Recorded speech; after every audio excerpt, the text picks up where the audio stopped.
ओम श्री परमात्मने नमः। जय श्री कृष्ण मित्रों।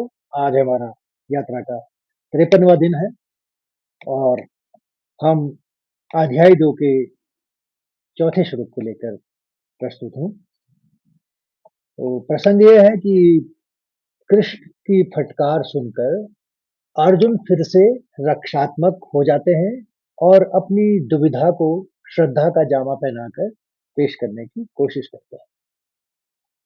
तो श्लोक में आते हैं।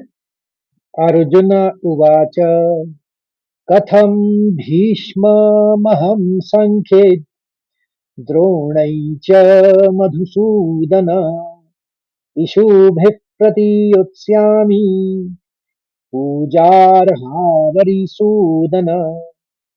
एक बार और सुनिए।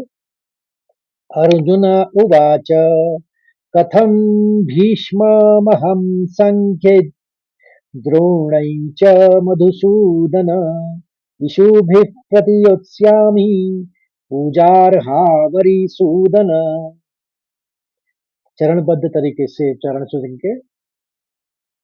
पहला तो अर्जुन उवाच तो सीधे सीधे है। अब पहले चरण को देखिए। 3 शब्द हैं, कथम, भीष्म, महम और संखेद। तो आघात से समझना पड़ेगा आपको और अनुस्वार भी देख लीजिए। भौ है तो मौ का अनुस्वार हो गया और आघात में भी है तो शौ का हम आघात लेंगे और उसके बाद अनुस्वार मौ है और उसके बाद आघात यौ के ऊपर है तो द का आघात लेंगे, संखेद पढ़ेंगे। तो पहले शब्द, पहले चरण को देखिए। कथम भीष्म, भीष्म पूरा पढ़ेंगे और महम कह देंगे उसके बाद। भीष्म महम संखेद, दो का आघात के लिए हमने द्रोण के लिए। तो संखेद, संखेद एकदम द को खत्म कर देंगे, एकदम बिल्कुल हस्व पढ़ेंगे उसको। आघात में हमेशा जो है शब्द हस्व पढ़े जाते हैं। कथम भीष्ममहं संख्ये। दूसरे चरण में दो तीन शब्द हैं, द्रोणई च और मधुसूदन। तो पूरा पूरा शब्दों को पढ़ेंगे। द्रोणई च मधुसूदन। अब पहला और दूसरे को एक साथ सुनिए। कथम भीष्ममहं संख्ये द्रोणई च मधुसूदन। तीसरे चरण में 3 शब्द हैं, इषुभिः प्रति और योत्स्यामि। केवल एक अनुस्वार है तो आप समझ लीजिए हैं, फ के लिए फ का बोलेंगे अनुस्वार। तो तीसरा चरण इस तरह से उच्चारित करेंगे। इषुभिः प्रतियोत्स्यामि, योत और स्यामि, योत्स्यामि एक साथ पढ़ते हैं तो जल्दी पढ़ा जाता है और सही उच्चारण यही है। इषुभिः प्रतियोत्स्यामि। और आखिरी चरण में एक ही शब्द है, इसको 3 चरणों में बांट लीजिए।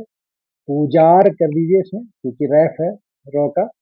पूजार एकदम पढ़ेंगे, फिर हा, फिर वरिसूदन। तो ये इस तरह से इसको आप उच्चारित करिए और आपके समझने के लिए नीचे लाल शब्दों में भी वो दर्शाया गया है तो आप समझ जाएंगे इससे। तो पूजार हा वरिसूदन। अब तीसरा और चौथे को एक साथ सुनिए। इषुभिः प्रतियोत्स्यामि पूजार्हावरिसूदन। अब एक साथ पढ़ते हैं श्लोक को।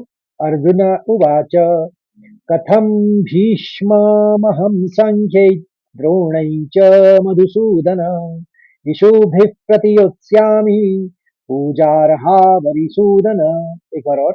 अर्जुन उवाच कथं भीष्ममहं संख्ये द्रोणै च मधुसूदन इषुभिः प्रतियोत्स्यामि पूजार्हावरिसूदन।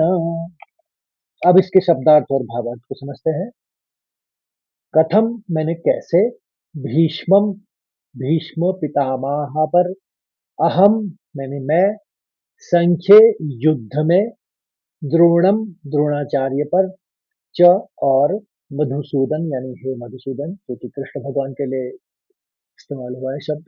इशुभे यानी प्राणों से, प्रतियोत्स्यामी लड़ूंगा या प्रहार करूंगा, पूजा आर्हव यानी पूजा के योग्य, पूजा अर्हव यानी पूजा और अर्हव दो शब्द मिलकर बने पूजा अर्हव कहेंगे तो पूजा यानी पूजा के योग्य। और अरिसूदन जो आप वरि को सूदन के लिए देख रहे हैं, तो वो अरिसूदन है शब्द, वो है शत्रुओं को संहार करने वाले। ये भगवान श्री कृष्ण के लिए अर्जुन प्रयोग करते हैं। तो हिंदी का अर्थ ये है कि अर्जुन बोले, हे मधुसूदन, मैं रणभूमि में किस प्रकार भीष्म पितामह और द्रोणाचार्य के विरुद्ध लड़ूंगा, क्योंकि हे अरिसूदन, वे दोनों ही पूजा के योग्य हैं, यानी मेरे पूजनीय हैं।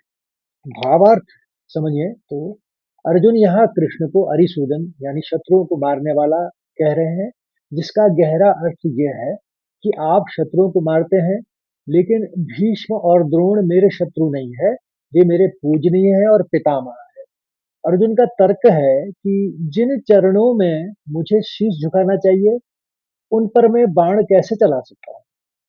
तो आशा करता हूँ आपको ये श्लोक अच्छी तरह से समझ में आया होगा, और अच्छा लगे तो लाइक करिए, शेयर करिए, और सब्सक्राइब करने की औरों को भी प्रेरणा दीजिए, ताकि वो भी इस यात्रा से जुड़ पाएँ। और कल फिर नए श्लोक के साथ, यानी 5वें श्लोक के साथ मिलते हैं। तब तक के लिए जय श्री कृष्ण। राधे राधे।